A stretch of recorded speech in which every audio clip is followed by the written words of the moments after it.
welcome back to our channel. Inside the lavish Fairmont Crest mansion, once a symbol of grace and control, the air turned heavy, vibrating with the chaos that Sharon's revelation unleashed. Anita stood motionless, her body trembling as if the walls themselves were collapsing around her. Sharon's words cut through the silence like glass shards. Vernon, her husband, her confidant, her supposed foundation, had been intimately entangled with Barbara, the one woman Anita had trusted beyond herself. Each detail Sharon revealed landed like a strike of lightning, cracking open years of denial. Every flashback returned in cruel precision: Vernon's mysterious late meetings, Barbara's unnecessary presence at family events, the subtle glances Anita had dismissed as nothing more than nostalgia. Those fragments now formed a horrifying picture, one she could neither deny nor erase. The fury that flooded Anita was primal. Her heart pounded with the rhythm of betrayal. For years, she had carried herself like royalty, ruling her home and her reputation with elegance and iron will. Now that very image shattered. Her dignity, painstakingly polished over decades, was reduced to ash. Her chest tightened as shame and rage collided inside her. She wanted to scream, to destroy everything that bore Vernon's touch. But even beneath the anger, a darker emotion took root: humiliation.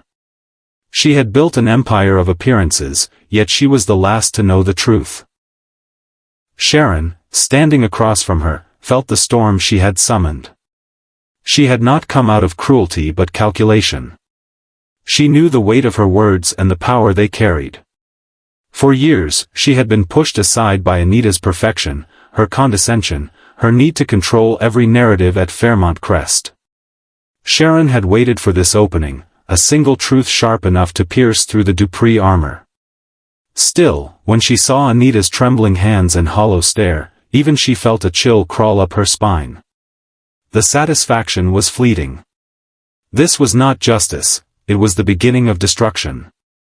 Anita's eyes roamed the room as though searching for something real to hold on to. The decor, once symbols of unity and power, now mocked her. Every photograph, every piece of art Vernon had chosen with her, had turned into a relic of deceit. Then, as if drawn by instinct, she moved toward the cabinet where she kept his files. Her movements were no longer graceful but erratic, mechanical. Papers scattered across the floor. Contracts, letters, receipts, everything came pouring out until her shaking hands landed on a sealed envelope embossed with red wax. The words, "Barbara Holdings," glared back at her like a brand of betrayal. When she broke the seal, the truth stared her in the face: financial documents linking Vernon and Barbara, transactions made in secret during the same months Anita had been by her son's hospital bed. Her throat closed. The betrayal was layered. Not only love but business, trust, and legacy.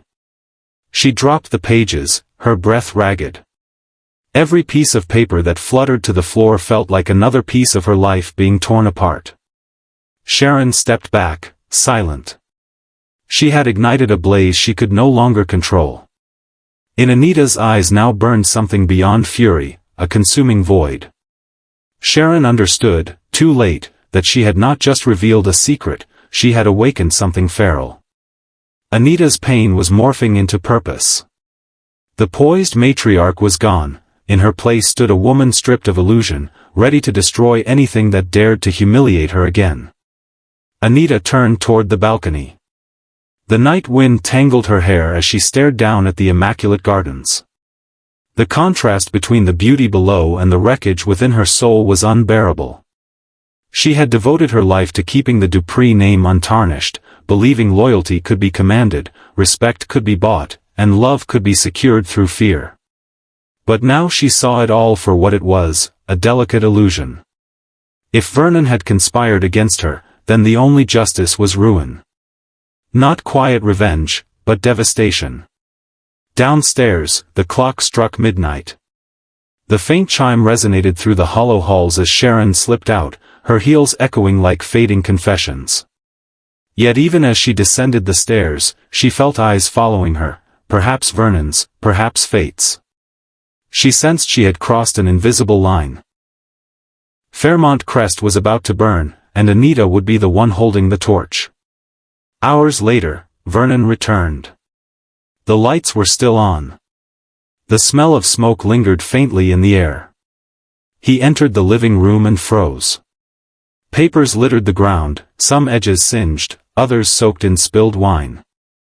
At the center sat Anita, motionless, her expression unreadable. In her lap rested a half-burned photograph of Barbara, the edges curled inward like a dying flame. There was no accusation in her gaze, no tears. Only the eerie calm of someone who had lost everything worth protecting. Outside, thunder rolled across the sky. Inside, the silence felt heavier than sound. Anita finally understood that nothing, no apology, no explanation, could restore what had been broken. She had lived her entire life constructing walls of civility, but beneath them had always been something wild, something dangerous. Now it was free. The betrayal had given it purpose. She rose slowly, her movements deliberate. She looked around at the remnants of her life and realized that love, power, and family were all just currencies, measured, traded, and, when necessary, destroyed. Her fury no longer burned hot, it had cooled into something sharper, colder, more lethal. Sharon's truth had killed her innocence, but it had also birthed a version of Anita that even Vernon wouldn't recognize. When the front door opened and Vernon stepped inside, the storm outside collided with the one waiting within. Wind ripped through the room, sending ashes spiraling into the air like black snow. Anita stood facing him, her silhouette framed by firelight and shadow.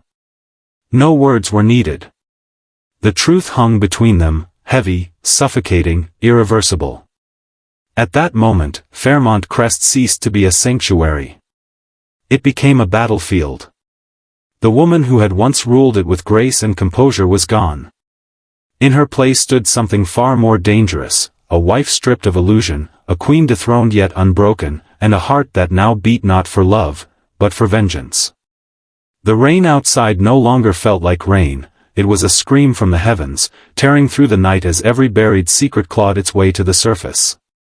Fairmont Crest stood bathed in a cold, blue glow, reflected through the tall windows where Anita remained motionless, her hair tangled, her gown clinging to her skin, soaked with rain and ash. Before her, Vernon had sunk to his knees, words failing him, excuses dissolving into the heavy silence. The house that had once embodied their pride now felt like a tomb for everything they had ever pretended to be. Anita looked at him, not with the same consuming rage as before, but with the hollow calm of someone who had crossed through pain and reached the desolate edge of her own soul.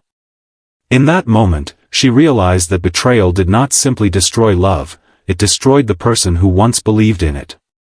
The walls around them still stood, but the space had changed.